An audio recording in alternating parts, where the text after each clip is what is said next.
नाजरीन, Catholic TV का programme हम जवान लेकर आपकी खिदमत में आपका होस्ट हनीफ सादिक हाजिर है। दुनिया में तरक्की की बुनियाद कामयाबियों पर है और ये कामयाबियाँ बग़ैर जद्दोजहद के मुमकिन नहीं। तो इस मौजू पे बात करने के लिए मेरे साथ तशरीफ़ फरमा हैं इरम रहमत, नगीना मंशा, किरण शौकत, नीलम हनीफ। मैं आपको प्रोग्राम में खुश आमदेद कहता हूँ। Thank you. इरम रहमत, आपने अपनी ज़िंदगी में क्या मकसद रखा है और उसके लिए क्या जद्दोजहद कर रही हैं? मैंने अपनी ज़िंदगी में एक विजन रखा है। ठीक। मैं उस विजन को लेके चल रही हूँ, उसके लिए जद्दोजहद कर रही हूँ। मेरी ज़िंदगी का विजन है कि मैंने CSS करना है, जो मैंने शुरू से सोचा था। उसके लिए मैंने ये जद्दोजहद किया है कि मैं अपनी स्टडी को कंटिन्यू कर रही कि मैं जब 4th क्लास में थी तब से मैंने सोचा था कि मैंने कुछ बन के दिखाना है। ठीक। कि मैंने अपने पापा का विजन जो है ना, उन्होंने भी देखा था ये विजन के कुछ बन के दिखाना है, कोई ऑफिसर बन के दिखाना है। तो मेरे माइंड में ये है कि मैंने CSS ऑफिसर बनना है। उसके लिए मैंने क्या किया, मैट्रिक की कंप्यूटर साइंस से। उसके बाद मैंने इंटर किया। इंटर के लिए कुछ प्रॉब्लम्स भी आ रही थी कि क्या करूँ। फिर मैं सोच रही थी कि CSS के कौन से सब्जेक्ट होते हैं कि जिनको मैं अभी से रीड आउट करूँगी तो मुझे आगे जाके जो है वो प्रॉब्लम नहीं होगी। उसके लिए फिर मैंने ICOM चॉइस किया, ICOM की तैयारी की, उसमें अकाउंट्स वगैरह पढ़े, इकोनॉमिक्स वगैरह पढ़ी, वो मुझे थोड़ी इन्फॉर्मेशन मिली। उसके बाद मैंने ऐसे स्टेप बाय स्टेप BA की तैयारी की, क्योंकि BA में मैंने ऐसे सब्जेक्ट रखे जैसे एजुकेशन हो गया, उसके बाद दूसरे सब्जेक्ट हो गए वो रखे कि मुझे इनके बारे में भी नॉलेज हो कि ये क्या है। उसके बाद जब मैंने BA अपना कंप्लीट किया, मुझे पता चला कि CSS के लिए सेकंड डिवीजन की ज़रूरत है। तो मैंने दिन रात मेहनत की। सुबह के टाइम मैं जॉब करती थी और रात को मैं अपना पढ़ती थी। 4-5 घंटे मैं अपनी स्टडी को देती थी। वो थी मेरी जद्दोजहद, वो मेरा जुनून था कि मैंने CSS ऑफिसर बन के दिखाना है। उसके बाद फिर मैंने सेकंड डिवीजन ली। जॉब के साथ साथ मैं अपनी स्टडी को कंटिन्यू किया। उसके बाद जब सेकंड डिवीजन आई मेरी, तो फिर मैंने CSS के लिए अप्लाई किया। तो अब मेरी क्लासेस चल रही हैं CSS की। ठीक है। तो मैं अपने गोल की तरफ जा रही हूँ। अभी भी मैं जो है CSS की क्लासेस के लिए जो स्टडी होती है वो मैं प्रॉपर तरीके से कर रही हूँ। मॉर्निंग में जॉब करती हूँ और रात को ऐसे 4-5 घंटे जो है वो मैं पढ़ती हूँ। वो चाहे मुझे पढ़ते पढ़ते 2 बजे रात के या 3 बजे, तो मैं अपनी स्टडी को ऐसे कंटिन्यू रखती हूँ। बहुत खूब। ये मेरा जद्दोजहद है। नगीना मंशा, आपने अपनी ज़िंदगी में क्या मकसद रखा है और उस मकसद के लिए आप क्या जद्दोजहद कर रही हैं? मेरा ज़िंदगी का मकसद है कि मैं एक डॉक्टर बनूं, जिसके लिए हाई मार्क्स की ज़रूरत पड़ती है। तो इसके लिए मेहनत चाहिए, इसके लिए हाई लेवल के मार्क्स चाहिए हो। तो 1000+ इसके मार्क्स हो तो फिर ही आप डॉक्टर बन सकते हो। सही। तो मैंने ये रखा गोल कि अपनी ज़िंदगी में कि मुझे वो मार्क्स अचीव करने हैं, जिसके लिए मैं ज़्यादा स्टडी करती हूँ। तकरीबन 3 से 4 घंटे अपनी स्टडी को देती हूँ। तो इसके दौरान मुझे मुश्किलात आती हैं, क्योंकि मैं बड़ी सिस्टर हूँ, तो छोटे बहन भाइयों को भी देखना पड़ता है। ठीक है। तो साथ साथ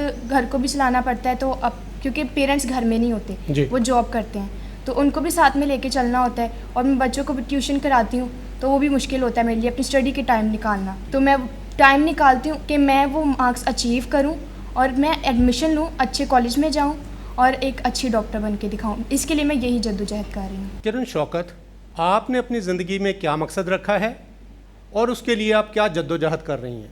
मैं फूड इंस्पेक्टर बनना चाहती हूँ, क्योंकि मेरे पापा एक फूड इंस्पेक्टर के साथ जॉब करते थे। फर्स्ट ऑफ ऑल वो भी एक लड़की है। मेरे पापा ने कहा कि हर काम कर सकते हैं। सही। तो मैंने उनको देखा, मैं कहा पापा मैं इनके साथ एक दिन स्पेंड कर लूँ, वो जैसे करती हैं काम मैं उनको देख लूँ। पापा ने कहा कोई बात नहीं, आप जाओ। मैंने उनके साथ पूरा दिन टाइम स्पेंड किया। फिर मैं उनको देखा कि वो कैसे सबको डील करती हैं, कैसे सबके साथ रहती हैं। मैंने उनसे बहुत कुछ सीखा है। मैंने देखा कि किस तरह मुझे भी आगे जाके फूड इंस्पेक्टर बन के किस तरह उन सबके साथ रहना है। तो उनको देख देख के मैं अभी तक माइंड में यही विजन है मेरा कि मैंने इस गोल को अचीव करना है, और उसके लिए चाहे मुझे जितनी मर्जी जद्दोजहद करनी पड़े वो मैं करने की कोशिश करूँ। नीलम हनीफ, आपने अपनी ज़िंदगी में क्या मकसद रखा है और उसके लिए आप क्या जद्दोजहद कर रही हैं? मैं एक नर्स हूँ और मेरा ज़िंदगी का जो इनिशियल गोल था वो नर्सिंग की ट्रेनिंग हासिल करने का था, जो कि अब मैं अचीव कर चुकी हूँ। इसके बाद मैंने अब एक नया गोल जो है वो सेट किया है कि मैं अब BSN पोस्ट RN करूँ, जो कि 4 साल का नर्सिंग का डिप्लोमा करने के बाद होता है। नर्सिंग की ट्रेनिंग हासिल करने के लिए मुझे बहुत जद्दोजहद करनी पड़ी, क्योंकि नर्सिंग की ट्रेनिंग करने के लिए जो है मुझे 4 साल हॉस्टल में रहना पड़ा, जो कि एक मजबूरी थी, उनकी तरफ से कंपलसरी था कि हॉस्टल में स्टे करना है। तो ये मेरे लिए बहुत मुश्किल था, अपनी फैमिली से दूर रहना, और इसके अलावा फैमिली से दूर रहना ही था, इसके अलावा बहुत से काम भी वहाँ पे खुद करने पड़ते हैं जो कि पहले ज़िंदगी में शायद ना किए हों, क्योंकि मदर थी और बड़ी सिस्टर्स थी, वो ये सब काम कर दिया करती थी, कपड़े धो देती थी और बाकी के और बहुत से काम। तो हॉस्टल में जाके उन सारे कामों की भी प्रैक्टिस हो गई। और मैं समझती हूँ कि उस दौरान जो मुझे घर वालों से दूर रहना पड़ा वो मेरे लिए बहुत मुश्किल था। तो वो मेरी ज़िंदगी की स्ट्रगल थी कि मैं अपनी फैमिली से दूर रहकर वहाँ पे सरवाइव किया, स्टडी की और इसके अलावा बाकी अपनी ज़िंदगी को अच्छे से जो है गुजारा, वो टाइम अच्छे से स्पेंड किया। तो अभी करंटली मैं BSN पोस्ट RN कर रही हूँ।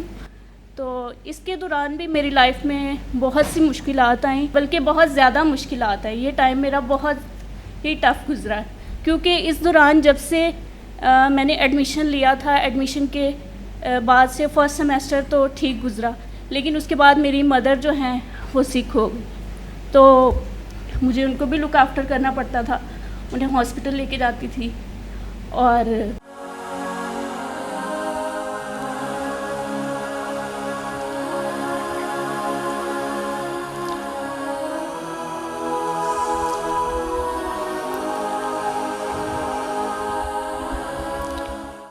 उन्हें हार्ट अटैक हुआ।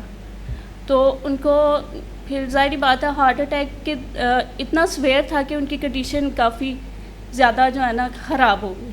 ठीक। तो उन्हें हॉस्पिटलाइज़ करना पड़ा, ICU में रही वो। तो इसके साथ साथ मैं, चूँकि मैंने बताया कि मैं एक नर्स हूँ, मैं साथ में जॉब भी कर रही थी, इसके साथ साथ मदर को लुक आफ्टर भी करना और साथ में स्टडी को भी टाइम देना।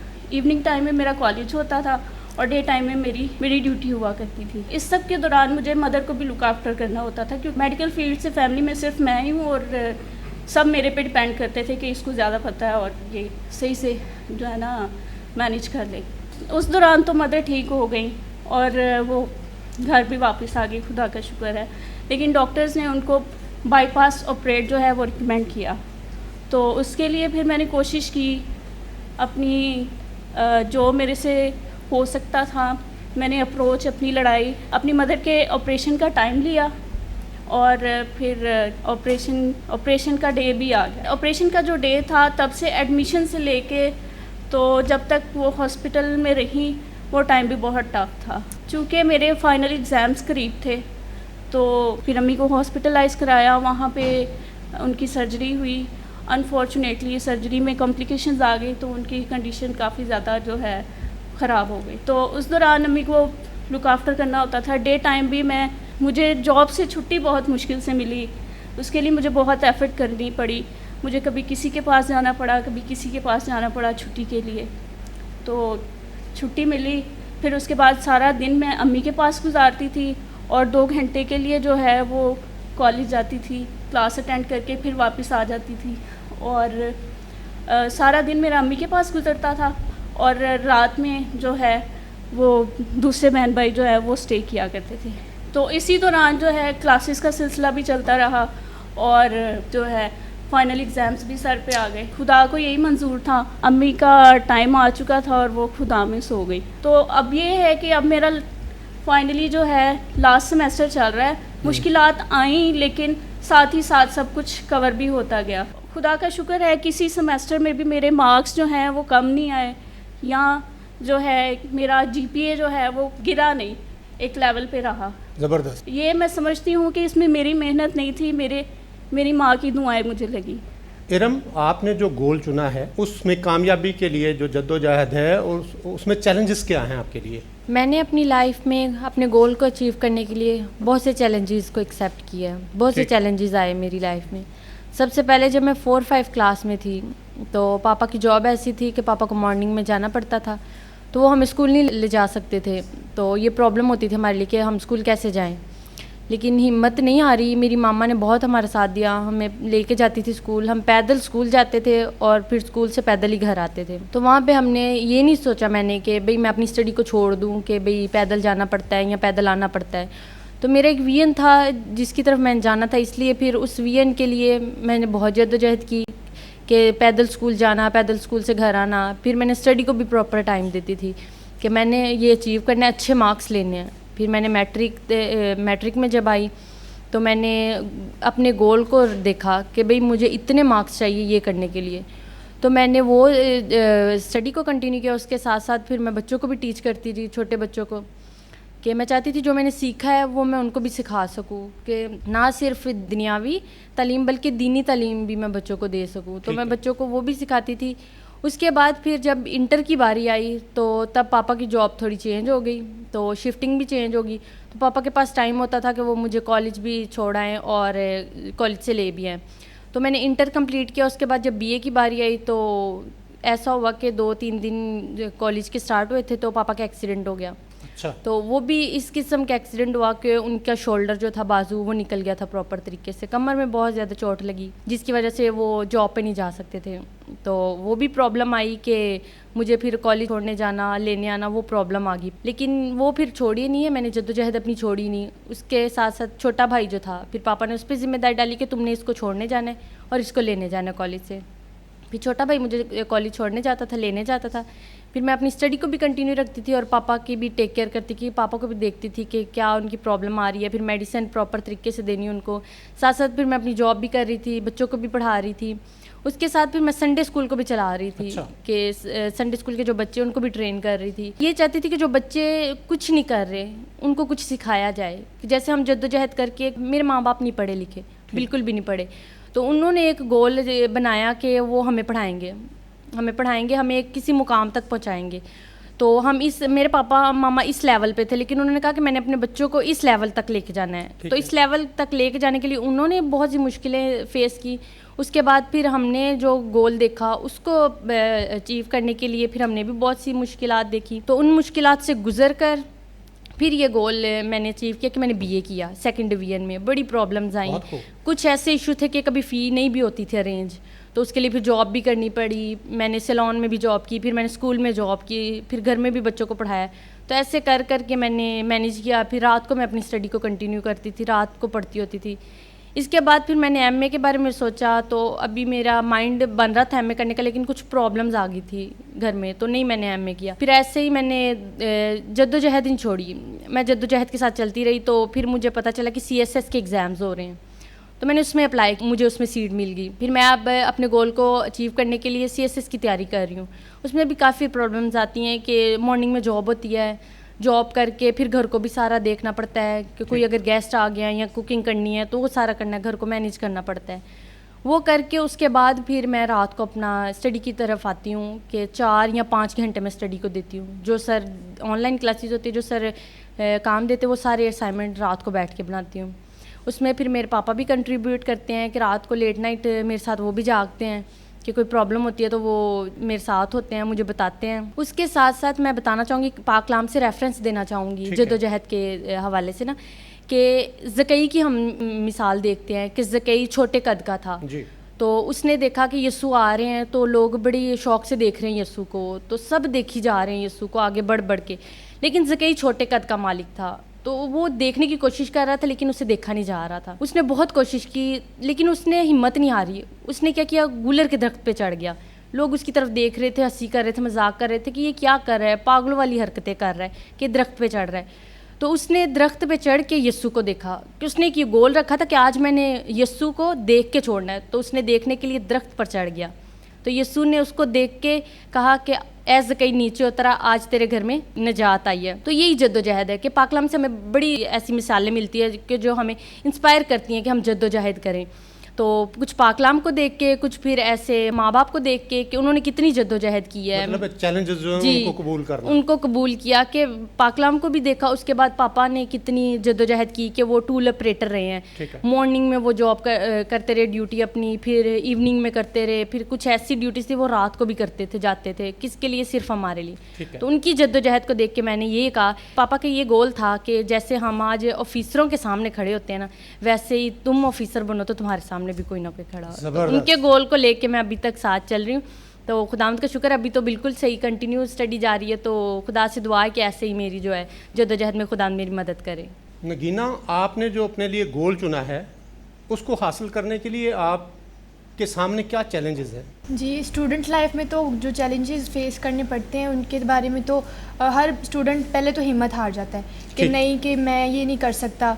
तो नहीं, इतनी ज़्यादा स्टडी हो गई, बहुत टफ़ है, मैं नहीं करूँगा, या हम पहले ही हिम्मत हार जाते हैं। तो सबसे पहले तो हिम्मत नहीं हारी, मैंने स्टडी को कंटिन्यू रखा। तो एक बार क्या हुआ कि 5 क्लास के एग्ज़ाम्स थे बोर्ड के, तो कोई घर में नहीं था, आने जाने का काफ़ी मसला था कि कौन मुझे छोड़ने जाए, कौन लेके आए। तो मेरे दादा अबू काफ़ी ओल्ड थे, तो उन्होंने कहा कि चलो कुछ नहीं होता, कोई घर में तो उतना नहीं है, तो मैं इस बच्ची को ले आऊँगा। तो रोज़ाना मेरे साथ जाते थे। एक दिन क्या हुआ कि रास्ते में मैं काफ़ी आगे चले गई और वो पीछे थे, तो वो गिर गए, तो उनको काफ़ी चोट लग गई। तो मैंने पीछे देखा तो उनको चोट लगी हुई थी, मैंने उनको जाके उठाया, खड़ा किया। तो अगले दिन मेरी मम्मा ने उनको बोला भी कि रहने दे, आप क्यों जा रहे हैं, मैं चले जाती हूँ, आपको चोट लगी हुई है। खैर, तो उन्होंने कहा नहीं, मेरी बेटी अब पढ़ रही है, मैं उसको लेके जाऊँगा।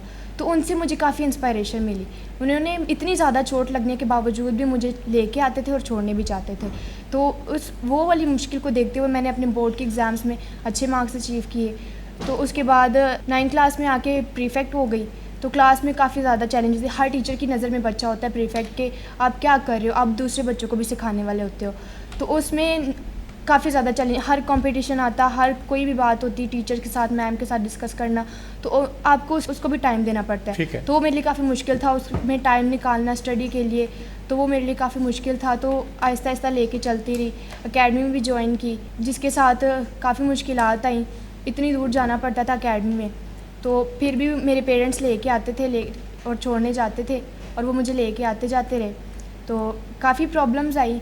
अब बड़े होने के साथ साथ तो आपको घर में भी सारी काफ़ी प्रॉब्लम्स फेस करनी पड़ती है। तो कोई रिलेटिव्स भी आता तो उनके लिए भी सारी अरेंजमेंट्स करनी, बहन भाइयों को पढ़ाना, उनके साथ मैंने पहले जैसे बताया कि टीचिंग कर रही हूँ मैं, तो उसमें अपनी स्टडी को मैनेज करना बहुत मुश्किल होता है।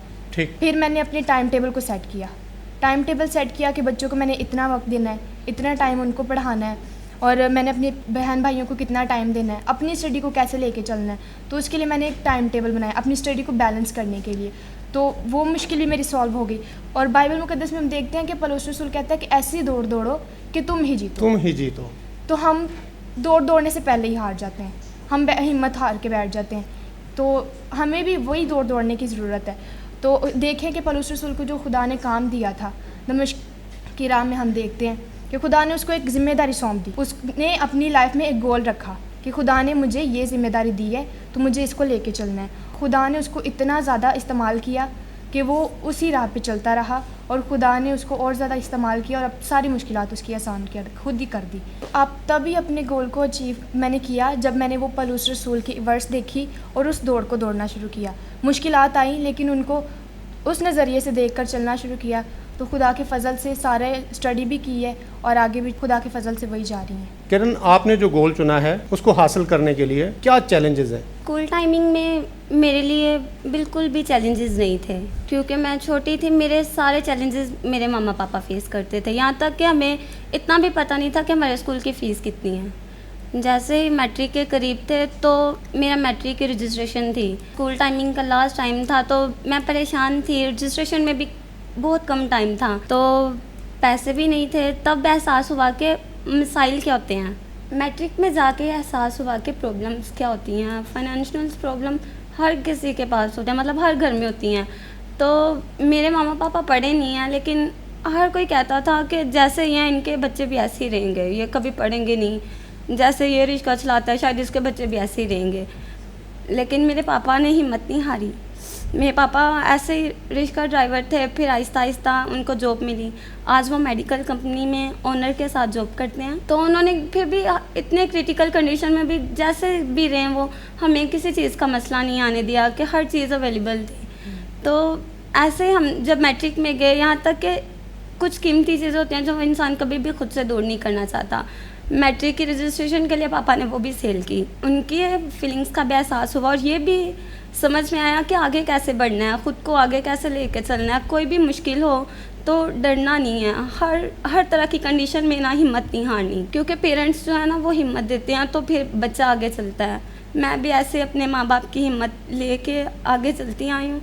तो मेरी भी ये कोशिश है कि अपने गोल को अचीव करने के लिए सेम वैसे ही अपने माँ बाप को देख के, जैसे उन्होंने अपनी प्रॉब्लम्स को फेस किया, हमें यहाँ तक लाया, अपने गोल को अचीव करने के लिए मैं भी उनकी तरह ही हर प्रॉब्लम को फेस करूँ। अभी भी ऐसे है, मैं जॉब भी कर रही हूँ साथ साथ, और साथ पढ़ भी रही हूँ। तो यही कोशिश है कि मैं अपने मार्क्स भी अच्छे लाऊं। विषय है कि मैं फूड इंस्पेक्टर बनूं, तो उसको भी पूरा करूं। नीलम, आपने जो कुछ बताया है उसमें चैलेंजेस थे और आपने बयान कर दिए। मैं ये पूछना चाहूँगा कि जो कुछ आप कर रही हैं उसके लिए पीछे कोई रोल मॉडल भी है? मेरी लाइफ के 2 रोल मॉडल्स हैं, एक तो स्टडी से लेकर और एक जो है वर्क से लेकर। तो स्टडी के अकॉर्डिंगली जो मेरे रोल मॉडल हैं वो तो मेरे फादर हैं, क्योंकि उनका जो पैशन है वो स्टडी है। वो बहुत पढ़ते हैं और रिसर्च और बहुत ज़्यादा जो है एजुकेशन को प्रमोट करते हैं। तो एजुकेशन से रिलेटेड मेरा ये है कि मेरी बहुत अच्छी एजुकेशन हो, जैसे कि अब तो BSN तो ऑलरेडी मैं कर रही हूँ, इससे मज़ीद आगे जो है MSN भी मैं करूँ, मैं MSc लेवल तक पहुँचूँ। और जो वर्क से रिलेटेड मेरा रोल मॉडल है वो हमारी एक मैडम थी नर्सिंग में। जब मैंने डिप्लोमा स्टार्ट किया तो फर्स्ट डे जब हमारी क्लास थी तो मैडम ने हमें एक बात जो है वो उन्होंने कही। उन्होंने ये कहा, कभी भी किसी काम को अधूरा मत छोड़ो, जो भी काम शुरू करो उसे हमेशा कंप्लीट करो, चाहे टाइम ज़्यादा लग जाए लेकिन हमेशा जो है काम कंप्लीट करना है, उसको अधूरा नहीं छोड़ना। तो मैं उन्हीं की उस बात को फॉलो करती हूँ। अगर कोई भी काम में मुझे कोई प्रॉब्लम आती है, मेरा दिल करता है कि मैं छोड़ दूँ या बस कर दूँ, यहीं पे गिव अप कर दूँ, लेकिन मुझे उनकी बात जो है वो याद आती है। तो फिर मैं फिर से दोबारा जो है मेरी एनर्जी जो है रिस्टोर हो जाती है और मैं दोबारा से अपना काम जो है स्टार्ट कर देती हूँ। फिर इस तमाम जद्दोजहद में आपके लिए कोई रोल मॉडल है? जी बिल्कुल, मेरे लिए रोल मॉडल हैं और वो हैं सबसे पहले कि जीसस, जैसे पाकलाम में लिखा है कि बस तुम्हारा मिजाज ऐसा हो जैसे मसीह यीशु का था। तो मेरे लिए फ़र्स्ट वो रोल मॉडल है और सेकंड है मेरे वालिदैन, मेरे मामा पापा। मुश्किलें हैं उनको फेस करना है, कैसे फेस करना है, उसके लिए रोल मॉडल पापा हैं। और मेहनत कैसे करनी है, काम को कैसे अंजाम तक पहुंचाना है, उसके लिए जो रोल मॉडल है वो मेरी मामा है। ये मेरे रोल मॉडल हैं। नगीना, ये जो जद्दोजहद आप कर रही हैं, आपके सामने कोई रोल मॉडल है इस जद्दोजहद के लिए? जी, मेरे पेरेंट्स सबसे पहले मेरे रोल मॉडल हैं, क्योंकि वो इतनी स्ट्रगल करते हैं हमारे लिए। मेरे वालिदैन बिल्कुल भी पढ़े नहीं हैं और वो उन्होंने एक बात कही थी कि हम तो नहीं पढ़े, हम अनपढ़ हैं, लेकिन तुम लोग पढ़ो, ऐसा कुछ बन के दिखाओ कि हम लोगों को आप पे प्राउड हो। तो वो मेरे रोल मॉडल हैं और जितनी वो स्ट्रगल करते हैं मुझे उनको देख देख के इंस्पायरेशन मिलती है और उन्होंने जो बात कही थी वो मेरी इंस्पायरेशन का ज़रिया बनती है। इसीलिए मेरे पेरेंट्स ही मेरे रोल मॉडल हैं। मैं आपका शुक्रिया अदा करता हूँ कि आप यहाँ तशरीफ़ लाईं और आपने अपनी ज़िंदगी के जो मकासद हैं उनमें जो आप कर रही हैं वो हमसे शेयर किया। Thank you.